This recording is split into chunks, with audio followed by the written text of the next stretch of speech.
Првиот дел од животниот век на актуелниот А8 започнува со фейслифтинг. Предимство има кинескиот пазар кој станува се поважен за Господарот на прстените.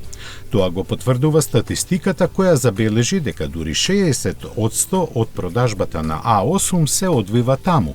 Затоа не е изненадување што новата врвна верзија наречена A8L Хорх ќе биде понудена само таму. Инаку, како идеја да се воздигне суббренд по примерот на Mercedes Maybach S-класа не е нова.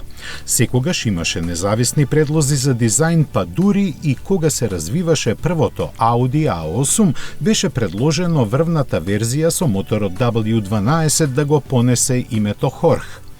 Сега дојде време за тоа. Најскапиот и најдобар A8 ќе го понесе славното име. Веќе целосно развиената битурбо варијанта на W12 моторот сепак стана жртва на политичката коректност. Визуелно врвниот A8 го карактеризира решетката со нагласено вертикални хромирани ленти.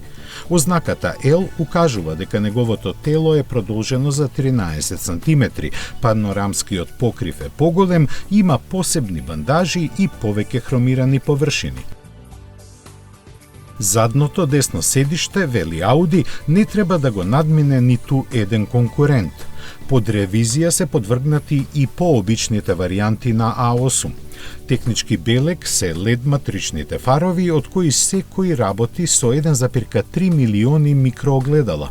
Обновена е и светлосната графика на задниот дел. Под испакнатата хауба на A8 55 TFSI има 3-литарски V6 со 340 коњски сили и 4-литарски V8 со 460 коњски сили во 60 TFSI.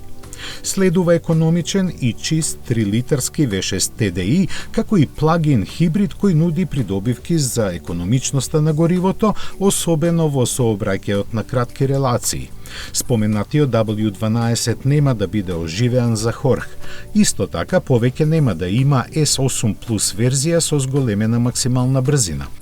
Амбициите на Ауди се од 2025 година да се представи заменикот на A8 кој треба да биде изведен од студијата Grand Sphere. Сепак, од Инглштад не се осмелуваат директно да го заменат A8. Велат дека ќе бидат флексибилни и веројатно двата ќе се нудат паралелно долго време.